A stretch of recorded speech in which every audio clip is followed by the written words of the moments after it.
Bismillahirrahmanirrahim. Alhamdulillah, segala puji hanya milik Allah. Kita memujinya, memohon pertolongan kepadanya, memohon ampunan kepadanya, dan berlindung kepada Allah dari keburukan jiwa, serta dari kejelekan amal-amal kita.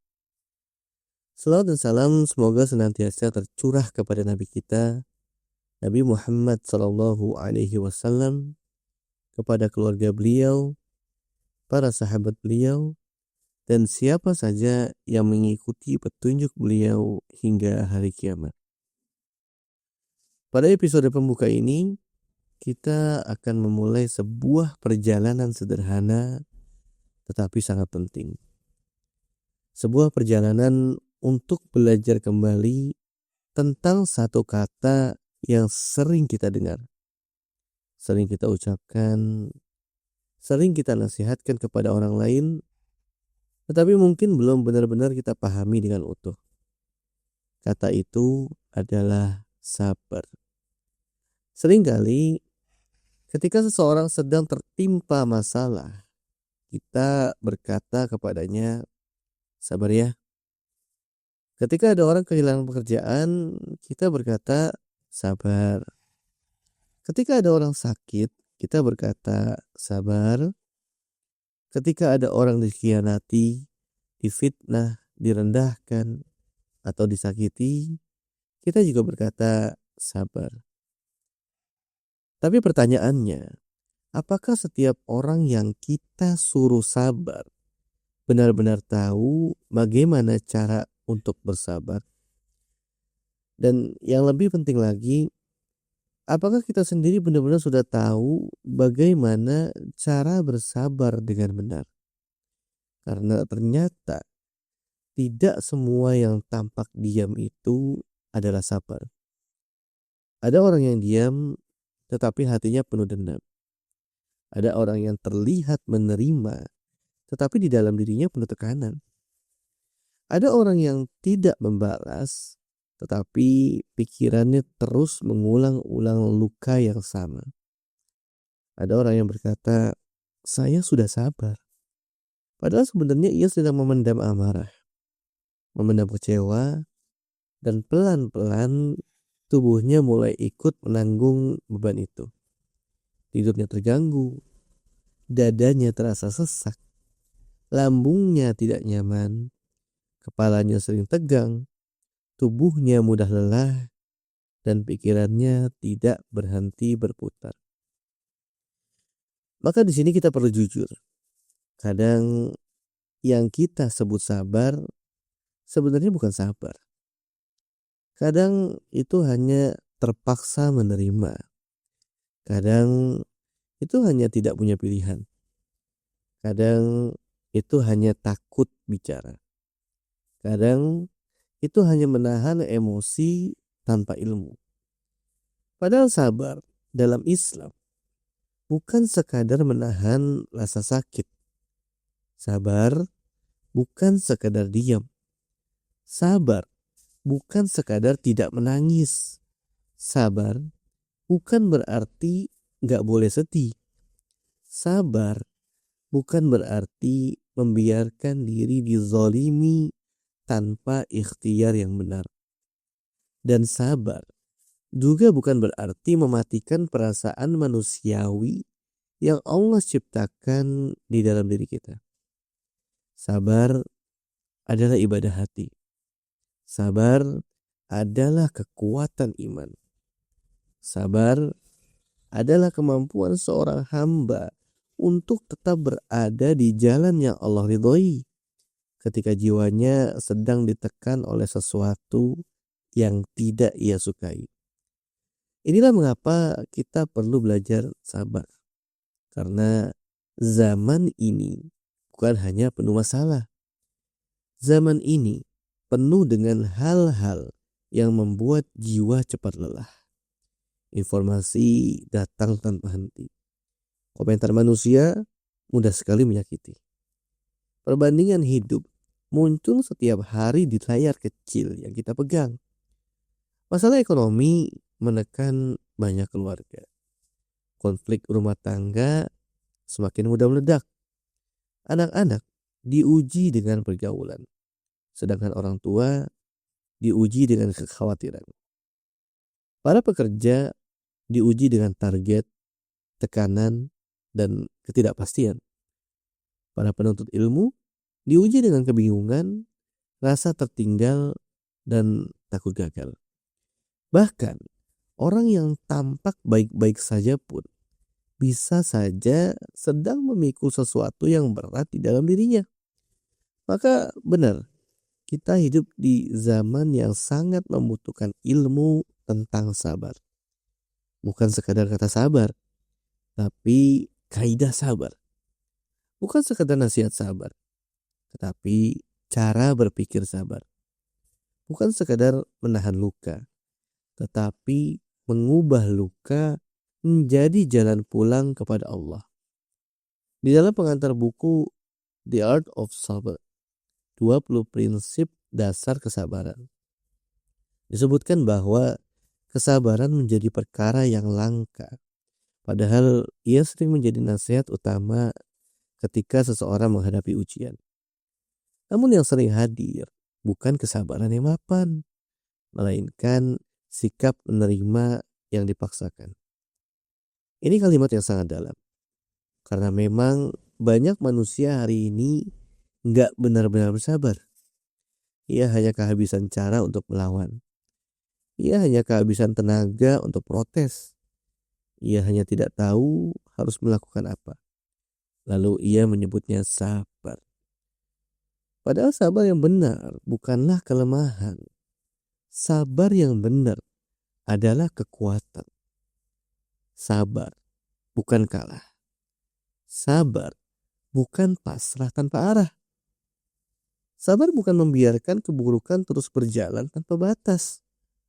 Sabar adalah kemampuan untuk menahan diri dari respon yang Allah murkai, sambil tetap memilih jalan yang Allah cintai.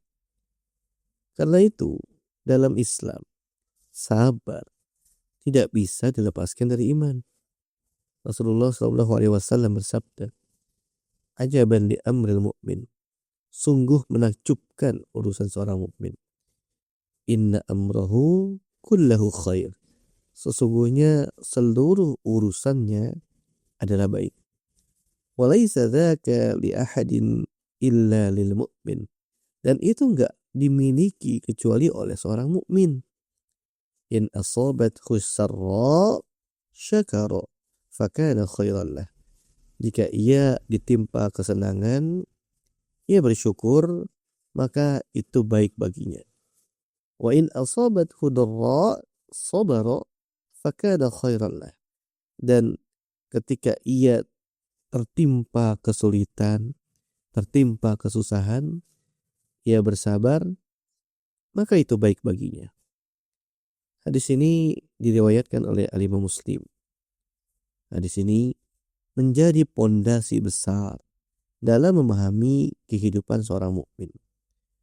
Bahwa hidup seorang mukmin gak hanya dibaca dengan bahasa enak atau gak enak. Tidak hanya dibaca dengan bahasa berhasil atau gagal.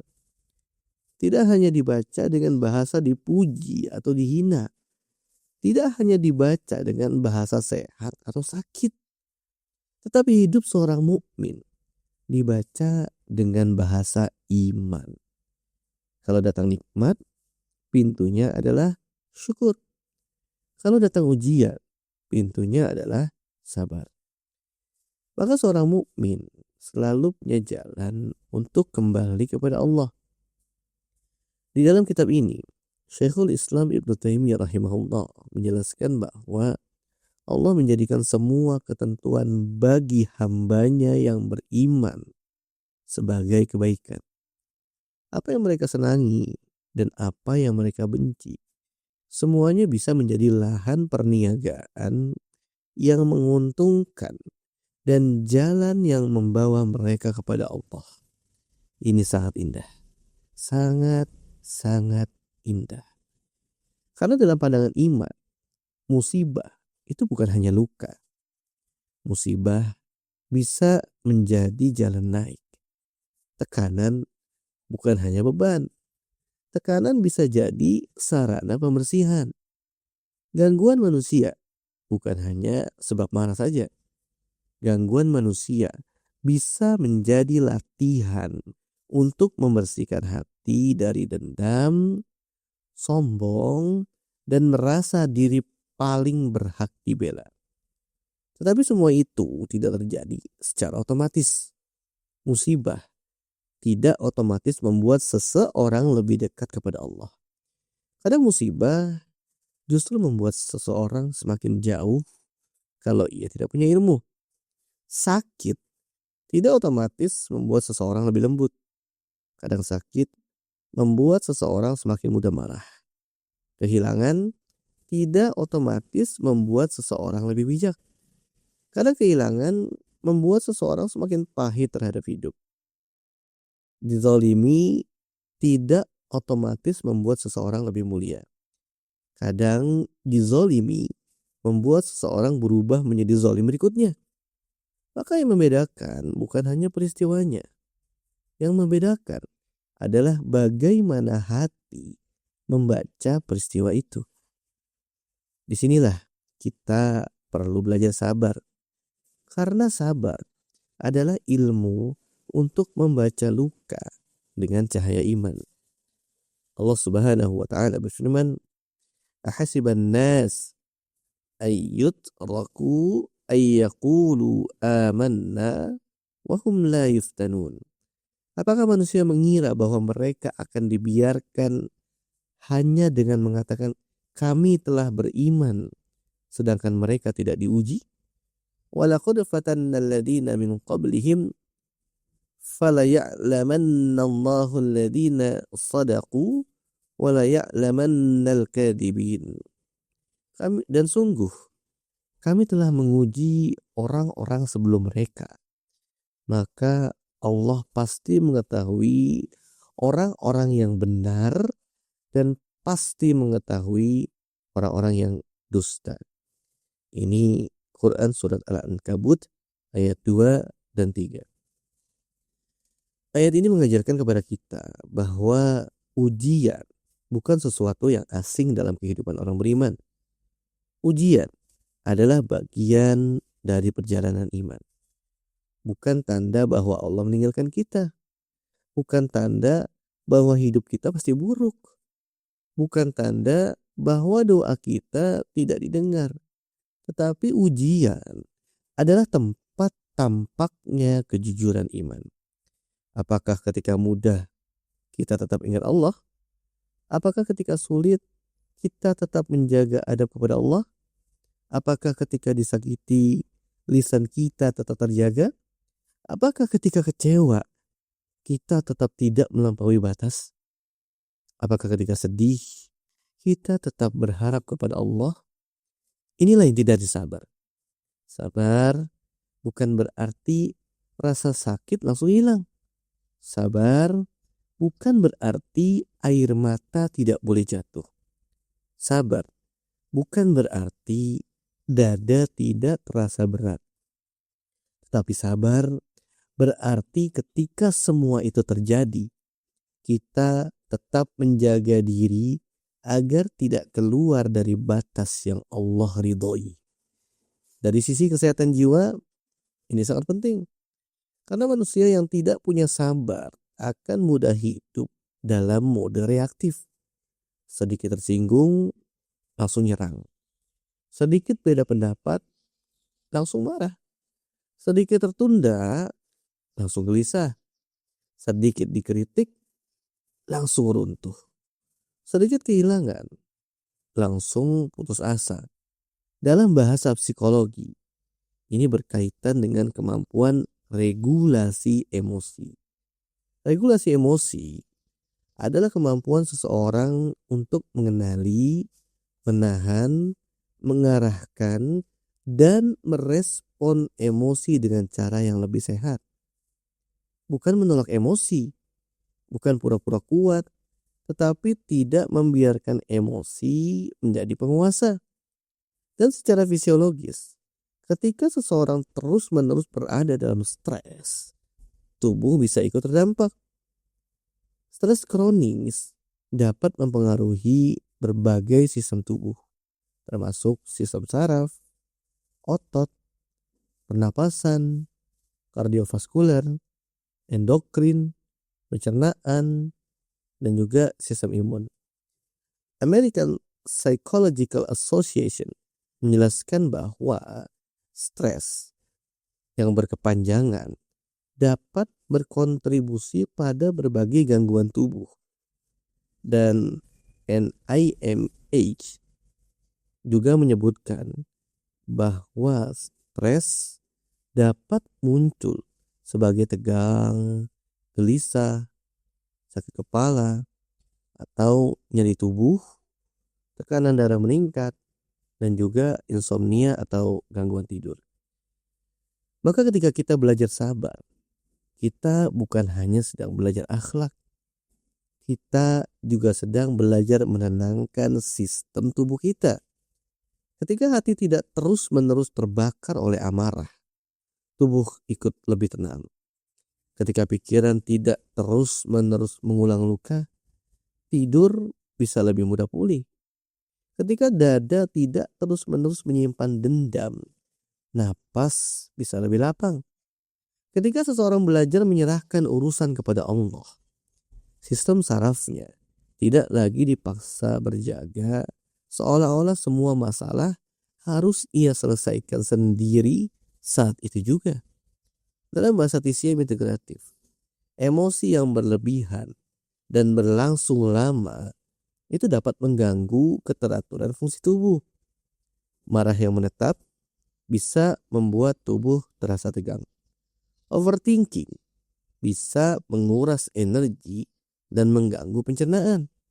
Takut dan cemas yang berkepanjangan bisa membuat tubuh terasa lemah, tidak stabil, dan juga sulit tenang. Tentu ini bukan berarti setiap penyakit pasti disebabkan oleh kurang sabar loh. Tidak. Kita nggak boleh menyederhanakan penyakit manusia hanya dengan satu sebab. Tetapi kita bisa mengatakan bahwa kualitas batin, cara seseorang memaknai ujian, dan kemampuan mengelola emosi itu memiliki pengaruh besar terhadap kesehatan jiwa dan tubuh kita. Karena manusia bukan hanya tubuh. Manusia juga punya hati. Manusia punya pikiran. Manusia punya ruh. Dan semuanya itu saling terhubung dalam kehidupan yang Allah ciptakan dengan sangat halus. Karena itu, belajar sabar bukan hanya penting bagi orang yang sedang tertimpa musibah besar. Belajar sabar penting bagi semua orang. Bagi seorang suami, agar tidak mudah meledak kepada keluarganya. Bagi seorang istri, agar tidak mudah hancur oleh kecewa. Bagi orang tua, agar lebih lembut dalam mendidik anak. Bagi anak, agar lebih kuat menghadapi tuntutan hidup. Bagi pekerja, agar tidak rusak oleh tekanan karir. Bagi pelajar, agar tidak putus asa dalam belajar. Bagi pendakwah, agar tidak berhenti hanya karena komentar manusia. Bagi orang sakit, agar tetap punya harapan. Bagi orang yang pernah dilukai, agar tidak membiarkan luka itu mengubah dirinya menjadi pribadi yang penuh dendam. Dan bagi kita semua, agar iman tetap hidup di tengah zaman yang sangat melelahkan. Allah Subhanahu wa taala berfirman, "Ya ayyuhalladzina amanu sabiru wa sabiru wa rabitu." Wahai orang-orang yang beriman, bersabarlah kalian. Isbiru wa sabiru, kuatkanlah kesabaran kalian. Wa rabitu, tetaplah bersikap siaga. Wattaqullaha la'allakum tuflihun, dan bertakwalah kepada Allah agar kalian beruntung. Quran surat Ali Imran ayat 200.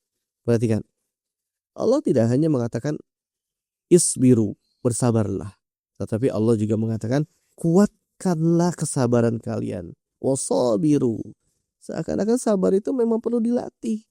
Sabar perlu dikuatkan. Sabar perlu dipelajari. Sabar perlu diulang. Karena kita tidak otomatis menjadi sabar hanya karena pernah mendengar kata sabar. Sebagaimana tubuh kita tidak otomatis kuat hanya karena pernah mendengar kata olahraga. Sebagaimana hati tidak otomatis tenang hanya karena pernah mendengar kata tawakal. Begitu juga sabar. Ia perlu ilmu, ia perlu latihan, ia perlu muhasabah, ia perlu doa, ia perlu ditempa dalam kejadian-kejadian kecil sebelum nanti menghadapi kejadian yang besar. Maka serial ini kita mulai bukan dari perasaan bahwa kita sudah sabar. Justru kita mulai dari pengakuan yang jujur. Ya Allah, saya masih lemah. Ya Allah, saya masih mudah tersinggung. Ya Allah, saya masih sering membalas dalam hati. Ya Allah, saya masih sering menyimpan dendam. Ya Allah, saya masih sering tidak ridho dengan takdir-Mu. Ya Allah, saya ingin belajar sabar dengan benar. Karena orang yang jujur melihat kelemahan dirinya lebih dekat kepada perbaikan daripada orang yang merasa dirinya sudah kuat. Di akhir episode pembuka ini, mari kita pegang satu kaidah awal. Sabar bukan sekadar bertahan. Sabar adalah tetap taat, tetap jernih, dan tetap terarah ketika jiwa sedang tertekan. Tetap taat artinya kita tidak keluar dari batas Allah. Tetap jernih artinya kita tidak menyerahkan keputusan kepada emosi yang sedang panas. Tetap terarah artinya kita tahu bahwa setiap ujian harus membawa kita lebih dekat kepada Allah, bukan lebih jauh darinya. Maka mulai hari ini, ketika kita berkata, saya harus sabar. Jangan bayangkan sabar sebagai kelemahan. Bayangkan sabar sebagai kekuatan. Kekuatan untuk tidak dikendalikan marah. Kekuatan untuk tidak diperbudak luka. Kekuatan untuk tidak membalas dengan cara yang Allah benci. Kekuatan untuk tetap memilih jalan yang bersih walaupun hati sedang sakit. Dan semoga Allah menjadikan kita termasuk hamba-hambanya yang sabar. Allahumma amin. Kita tutup episode ini dengan satu doa yang sangat indah. Rabbana afriq alaina sabran wa tawaffana muslimin. Wahai Rabb kami, limpahkanlah kesabaran kepada kami dan wafatkanlah kami dalam keadaan muslim. Semoga Allah menurunkan kepada kita sabar yang luas. Sabar yang bukan hanya tertahan di lisan, tapi sabar yang hidup di hati, sabar yang menenangkan pikiran, sabar yang menjaga tubuh, sabar yang membimbing langkah, dan sabar yang membawa kita pulang kepada Allah dalam keadaan yang Dia ridhoi. Barakallahu fiikum. Wassalamualaikum warahmatullahi wabarakatuh.